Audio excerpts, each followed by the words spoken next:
And now, episode 31. This is the conclusion of Tunnel Mountain. Just to recap, just to where we are, what has happened is they came down to the river, they went to the tunnel in the mountain, they have a map, and they hit a wall. They don't know where else to go. And all of a sudden, now there was a dilemma. The solution is they're going to send Melissa. They're going to send Eclipse Marie, who can turn invisible and climb the walls. So she's going to go ahead, and GQ is going to walk behind her, possibly with as a commando, but primarily it's Eclipse. Marie is taking the lead. So let's continue the story. But first, we want to tell you who this brought. Here we are. Thank you.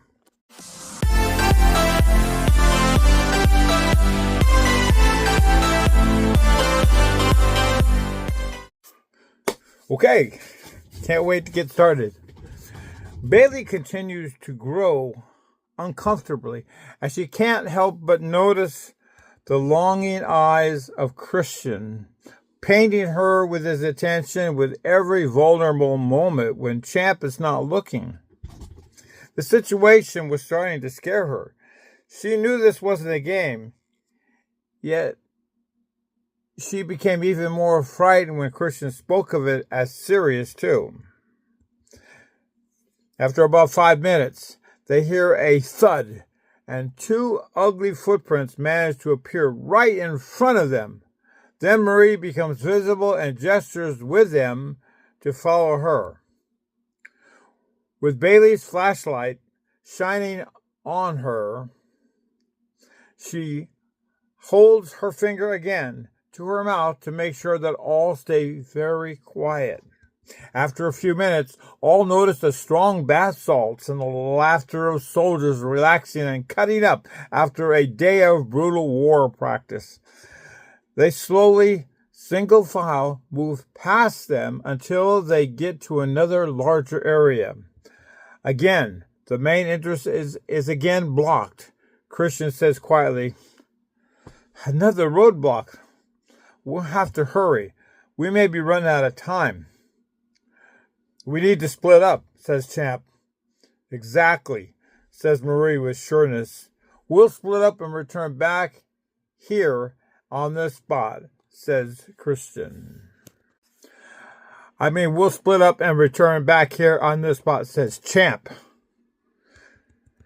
"Good idea, Champ."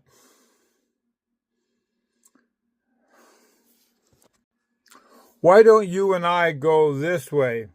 You ladies go the other way. Just be careful," says Christian with conviction. Marie and Bailey are surprised he put them together, since Christian always seems to want to be with Bailey as of late. But when Bailey thought about it, they both stood a better chance of not being detected.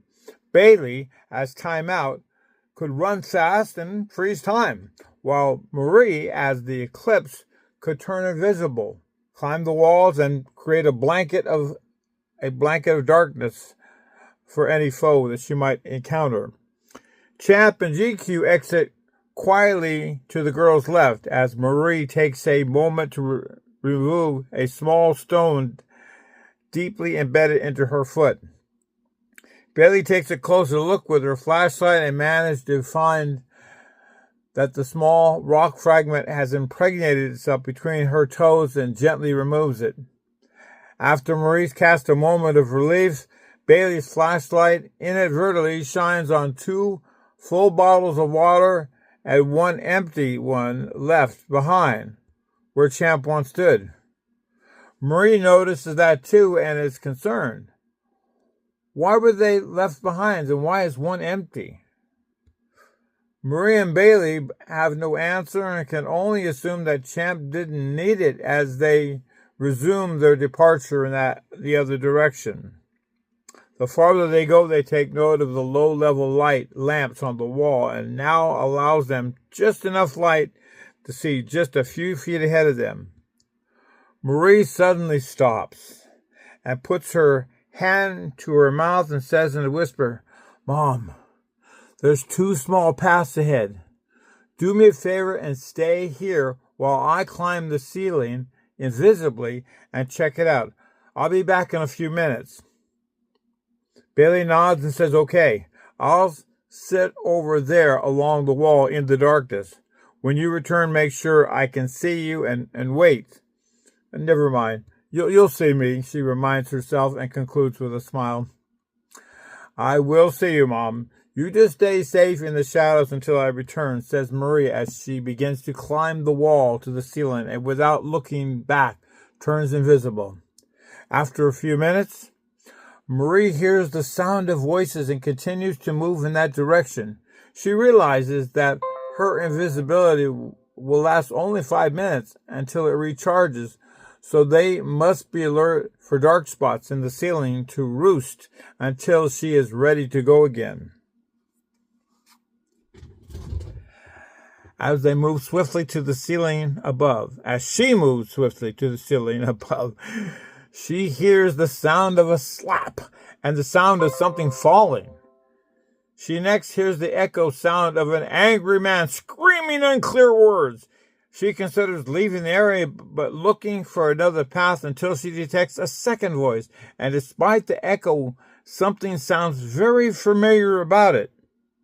She continues her gecko-like ceiling walk and pays close attention to the dark spots in the ceiling.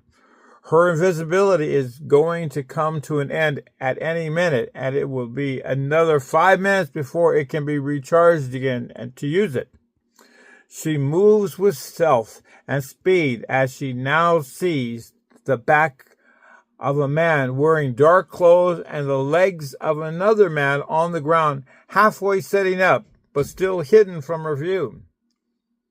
She finds the perfect spot in the ceiling to hide and quickly moves to that dark spot and turns off her invisibility cloak. The darkness works as a good friend to her as she is virtually absorbed in the darkness of the rock. The man turns around looking in the direction that she just came, and as he repositions himself, her mouth falls open and she catches herself from gasping as the man becoming abusive comes into view. The man in question, lying on the ground, is someone that she never expected to see. Someone she knew was dead. It was Judge, her father, and the husband of Bailey Wilder. And now it brings us chapter 25, page 263, called From the Shadows of Death. Marie is so happy she wants to cry and yell out for joy as she looks at her father being pulled up with his back against a large rock slumped over. Champ and Marie had been told for years that he was dead and never had a reason to think otherwise. Somehow, he must have survived the battle that led to Sly's capture years ago before he managed to escape again and tell everyone what a hero Judge was in saving Sly's life. Yet, there he was, alive. But how much longer, considering the beating he was taking? A man wearing dark clothes comes out of the shadows and grabs Judge's face to glare at him with contempt. Marie is aghast as she sees that her father is not only bound, but shows signs of being beaten severely around his facial area. Marie restrains herself from acting as she contemplates what her next move should be. She was so happy to see her father alive, she had not given much thought about how she was going to save him. Yet the excitement and the joy to find out her father was alive was only a small part of her pleasure. She could not wait to tell her mother. She hated to see her cry and grieve when she found out that he was dead. How happy and thrilled she's going to be to find him when he returns alive. Then reality does its own painful check with her. For that to happen, she was going to have to save her father somehow. But how?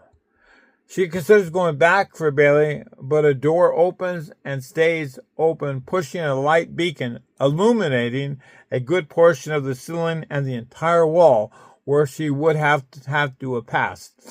She would only be able to leave undetected if she was completely invisible. She considered the thought of projection, a cloud shadow over herself, but then realized that would not only would she be trapped in her own blanket of darkness, but she feared she might not be able to see through the cloud to navigate through. She did know she had never tried that before. As if by instinct, the man turned ostentatiously and looks around a little longer, peering at certain sections of the cave where the light peeked through. She holds her breath, hoping not to be discovered. To Marie's surprise and shock, the light unmasked the antagonist of her father. It was Garrett O'Brien, the shadow shooter standing by. He was the one of the heroes that led their group when they arrived to Notlam through many of the game scenarios. He was chosen as the group leader for Champ and Sly, Baby Doll, and herself. For some reason, he was working with the bad guys. She caught herself exhaling with fear as more anxiety engulfed her hopes of getting her father out of this. She knew he was very powerful and dangerous as a superhero and could be a real problem. Not only did he have the power of turning into a shadow, but the ability of transporting himself from one place in the room to another. But his deadliest offensive power was his skill with the slingshot and blowgun. He would frequently launch exploding pellets that stung when they hit you, and he rarely missed. No telling how much they may have upgraded his powers. She was certain she was going to need the others to help to stop him. Until then, she would have to bite her tongue and wait. So tell me the truth about what you know, sneers an angry Garrett to Judge. Truth? What truth is that, Garrett? Yours or mine? Judge, embittered, soon scorns at Garrett, continuing his stand against him. Stop playing games with me, Paintus, says Garrett as the shadow shooter who moves menacingly toward him. He removes his slingshot from his belt and publicly portraying it to him with an intimidating factor. Then stop hitting me and tell me what this is all about, demands Judge boldly. Stop playing stupid. You know, Sly talks to you all the time, especially when you are treating him for his wounds from our little exercises that we enjoy inflicting on him. Exercises? Is that what you're calling it now? Reducing his power with that bracelet on his leg so you all can beat him up more easily on your training missions? I hardly call that fair. I can't tell you how many times you almost killed him. Oh, there were times I wanted to, Judge, but he is Champ's brother, and that is the only redeeming quality I could do that to a friend. Friend, is that what you call it? Spikes Judge bitterly. Garrett disappears from sight only to reappear behind him, poof, and knocks him to the ground on his face. Judge's hands are bound together as he uses his elbow mostly to brace his fall. Stop messing with me, Judge. What did he tell you? Nothing, says Painless as he lifts his face and body from the dusty ground of the blackish, powdery dirt that attaches itself to him with his own sweat and blood. Did you know he escaped again? Replies Garrett as he leers at him. Judge finishes sitting up and with a little gloat of a smile on his face and says with a positive snap, "Did he? Good for him." Well, it didn't last. We caught up to him, and after he met up with your sister, you, and chased them both through the forest before they got away. So they did escape. I'm not surprised, capaciously answers Judge. Not for long. We did catch him.